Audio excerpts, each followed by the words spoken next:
Bonjour à toutes et à tous et bienvenue sur Oxalis Let's Talk, l'émission qui vous plonge au cœur du monde passionnant des achats.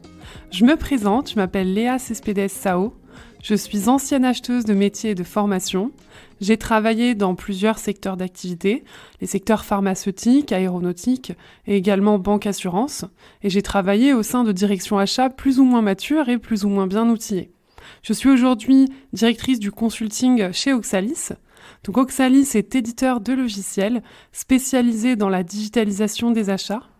Nos clients sont principalement des PME, des ETI, mais également quelques grands comptes. Oxalis, en quelques chiffres clés, c'est 5 millions d'euros de chiffre d'affaires, environ 25% du chiffre d'affaires consacré à de la recherche et développement, et c'est également 50 000 utilisateurs présents partout dans le monde. Nous sommes aujourd'hui présents dans plus de 25 pays. Alors installez-vous confortablement, ajustez vos écouteurs et découvrons ensemble notre sujet du jour.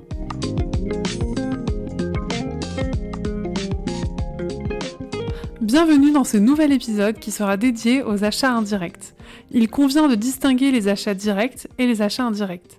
Les achats directs entrent directement dans la composition du produit vendu par l'entreprise et ont par conséquent un impact direct sur son chiffre d'affaires, tandis que les achats indirects, également appelés achats hors production, supportent des opérations plus périphériques. En d'autres termes, il s'agit des biens et des services dont les entreprises ont besoin pour fonctionner, mais qui n'entrent pas dans leur cœur de métier. Nous allons aujourd'hui nous concentrer sur les achats indirects et nous aborderons les achats directs dans un prochain épisode dédié qui sortira à la rentrée. Les achats indirects sont généralement plus fragmentés, impliquant une variété de fournisseurs et ils sont parfois gérés à tort par plusieurs départements au sein d'une entreprise. Bien qu'ils puissent sembler moins critiques que les achats directs, une gestion inefficace des achats indirects peut entraîner des coûts inutilement élevés et affecter la rentabilité de l'entreprise. Il faut noter que les achats indirects représentent environ la moitié de toutes les dépenses d'une entreprise. La gestion des achats indirects est souvent moins structurée que celle des achats directs. Une grande majorité d'entreprises reconnaît d'ailleurs ne pas avoir une vision claire ou globale de leurs dépenses en matière d'achats indirects. Certaines organisations plus matures ont compris que ces achats étaient également stratégiques et qu'ils avaient finalement un impact sur la rentabilité de l'entreprise. Ces structures ont alors mis en place un département achats indirects avec des acheteurs spécialisés et dédiés dans la gestion de ces familles achats. Voici quelques exemples de familles et de typologies de dépenses qui représentent les achats indirects. On retrouve premièrement la famille informatique et télécom, avec le matériel informatique, les ordinateurs, les logiciels, les abonnements téléphoniques. La famille fluide et énergie, eau, électricité.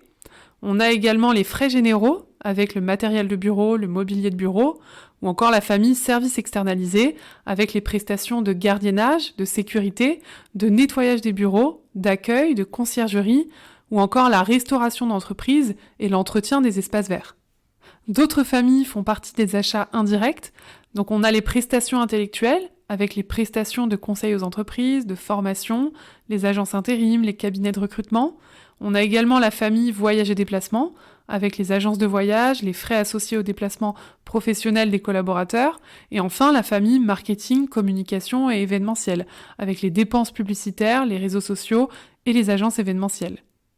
Donc il s'agit là d'exemples que je vous partage sur des familles d'achats indirects, et comme vous pouvez le voir, il y a énormément d'achats indirects dans le quotidien d'une entreprise. Compte tenu du nombre et de la variété des familles achats, chacune d'entre elles nécessite une approche et une stratégie différentes.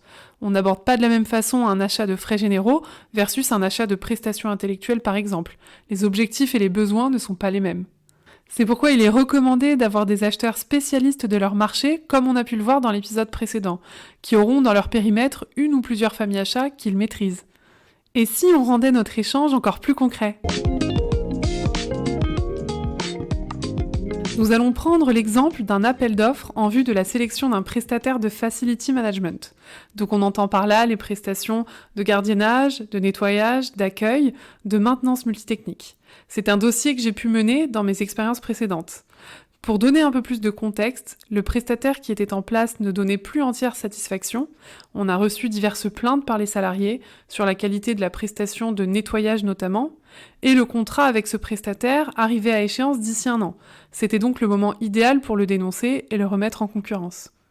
On s'est réunis avec le client interne pour préparer l'appel d'offres, c'est-à-dire rédiger le cahier des charges, les grilles de réponse et les questionnaires à soumettre aux participants. On a aussi validé ensemble la liste des soumissionnaires et le planning de la consultation que j'avais déjà établi en amont. L'acheteur étant spécialiste de son marché, c'est souvent lui qui établit le sourcing et qui propose de nouveaux acteurs au client interne, qu'il valide ensemble ensuite bien sûr. Sur ce dossier, nous avons décidé de faire un appel d'offres en 3 lots afin de se laisser la possibilité de choisir un prestataire par lot selon les propositions obtenues. On avait également l'option de choisir un prestataire global si l'un d'entre eux donnait satisfaction sur l'ensemble des postes. Donc on avait un lot sur le nettoyage, un lot accueil et gardiennage et un lot sur la maintenance multitechnique. Lors du sourcing, la situation financière de chaque fournisseur a été vérifiée via les outils de scoring fournisseurs, avec une note minimum que les sociétés devaient avoir pour passer à l'étape suivante.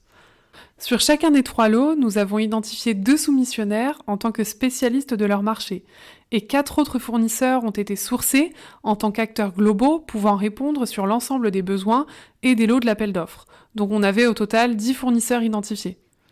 Il faut savoir que les règles en matière de gestion des appels d'offres et du nombre de fournisseurs à consulter selon le budget du dossier par exemple varient d'une entreprise à l'autre. Des accords de confidentialité, également appelés NDA, ont été envoyés à l'ensemble des prestataires participant à la consultation. Il s'agit très souvent d'un prérequis. Les prestataires ne peuvent pas participer à l'appel d'offres et recevoir toutes les informations liées sans avoir renvoyé au préalable leur NDA signé dans les délais définis. Seuls 5 fournisseurs sur les 10 identifiés ont renvoyé le document signé et ont pu réellement participer à l'appel d'offres. Sur ce type de prestation, les éléments suivants sont souvent contrôlés et pris en compte dans l'analyse des réponses des fournisseurs et par conséquent dans le choix final. On regarde la situation financière et juridique du fournisseur, sa politique RSE, le recours à la sous-traitance. Des questionnaires assez poussés sont également soumis afin de vérifier comment le prestataire répond aux besoins. Par exemple, sur des prestations de facility management comme celle-ci, on va demander au prestataire comment il suit, accompagne, encadre ses collaborateurs destinés à être en mission sur le site du client directement. On va également regarder comment il gère les retards ou les absences de ses salariés pour assurer la continuité de la mission. On va regarder comment il s'assure de la qualité de la prestation, comment il gère également les aspects sécurité, assurance et responsabilité, mais aussi quel matériel il met à disposition de ses collaborateurs. Le prestataire doit être à jour et soumettre ses documents légaux à l'entreprise via sa réponse à la consultation. Et bien sûr, on va regarder dans les grilles d'analyse les aspects commerciaux et tarifaires. Ils occupent une place également importante dans le choix du prestataire. Dans les grilles d'analyse, on retrouve souvent 50% sur le quantitatif, le prix, et 50% sur le qualitatif, la réponse aux besoins de l'entreprise et tous les aspects qualitatifs, réglementaires, légaux décrits juste avant. Je vais maintenant vous partager quelques bonnes pratiques qu'il est intéressant de rappeler. Dans le cadre d'un appel d'offres, il est conseillé d'envoyer son contrat type et ses CGA aux soumissionnaires et de leur demander de le commenter et de faire éventuellement des retours dessus via leur réponse à l'appel d'offres. On n'y pense pas toujours, mais on peut tomber d'accord sur les aspects tarifaires, choisir son fournisseur et se retrouver face à un blocage sur les aspects contractuels ensuite. L'acheteur a plus de pouvoir s'il soumet son contrat type plus tôt dans le processus et s'il le fait avant d'annoncer à un fournisseur qu'il est retenu. Il est également recommandé de demander des références clients aux soumissionnaires shortlistés, sur le dernier tour de l'appel d'offres par exemple. On retrouve souvent 2 ou 3 tours sur les appels d'offres, ce qui permet de shortlister les fournisseurs répondant le mieux à notre besoin et de se concentrer sur ces derniers pour la suite des échanges et des négociations. Le fait d'avoir au moins une référence client est clé pour avoir un retour d'expérience d'une autre entreprise qui a souscrit aux mêmes prestations que nous, afin de se projeter dans une éventuelle future collaboration avec le fournisseur. Il faut aussi surveiller les dates d'échéance des contrats avec ses fournisseurs pour ne pas subir un renouvellement et pouvoir remettre les fournisseurs en concurrence à échéance régulière, ce que nous avons fait sur le dossier de Facility Management par exemple. Les outils achats facilitent ce type de suivi des contrats et des dates d'échéance et ils sont aussi utilisés par les acheteurs pour gérer l'appel d'offres de bout en bout dans la solution, avec également l'élaboration du contrat, le passage de la commande, le suivi de la relation avec les fournisseurs, c'est-à-dire le processus complet, intégré et réalisé dans le SIachat. Enfin, il est recommandé de lancer des campagnes d'évaluation des fournisseurs régulièrement auprès des clients internes et des départements identifiés. Par exemple, tous les ans, pour le top 20 des fournisseurs ou pour les fournisseurs intervenant sur site. Tout dépend des règles de l'entreprise. Cela va permettre de suivre la qualité de la relation avec le fournisseur et la bonne exécution de ses missions. Pour revenir sur notre dossier de Facility Management, un appel d'offres comme celui-ci dure en moyenne entre 6 et 9 mois minimum, entre la préparation de l'appel d'offres et le démarrage de la mission du ou des prestataires retenus.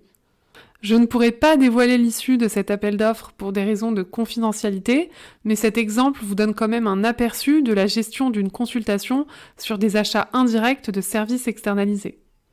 Ces achats n'ont pas de lien avec le cœur de métier de l'entreprise et avec son produit final comme on a pu le voir, mais ils représentent des dépenses importantes qu'il faut sécuriser. Et surtout, ces prestataires sont au contact des salariés de l'entreprise au quotidien et ont un impact sur leur bien-être au travail. Il ne faut donc pas les négliger. Pour conclure, je vais vous partager quelques bonnes pratiques pour gérer efficacement les achats indirects. Il faut centraliser la gestion des achats indirects, avec un service achat indirect dédié, ce qui va permettre d'améliorer la visibilité, de contrôler les coûts et de mettre en place une vraie notion d'expertise par famille achat. La deuxième bonne pratique, c'est d'automatiser et de digitaliser les processus. On va utiliser des outils technologiques, s'appuyer sur un SI achat pour automatiser les processus achats, mais aussi et surtout mieux maîtriser et sécuriser les actes d'achat. Et enfin, on recommande d'analyser les dépenses et d'effectuer ces analyses régulièrement, toujours grâce à l'aide des données et des KPI présents en quelques clics dans son SI achat. Cela va permettre d'identifier des opportunités de réduction de coûts, mais aussi d'analyser ses dépenses par fournisseur et par famille achat, et veiller à ne pas se rendre trop dépendant vis-à-vis de certains fournisseurs, comme on a pu l'aborder dans les épisodes précédents. Nous arrivons maintenant à la fin de ce podcast, j'espère que vous avez apprécié ce moment autant que moi. Surtout n'oubliez pas de vous abonner pour ne rien manquer de nos futures discussions, et je vous donne rendez-vous le mois prochain pour un nouvel épisode. Et bien sûr, long live the procurement!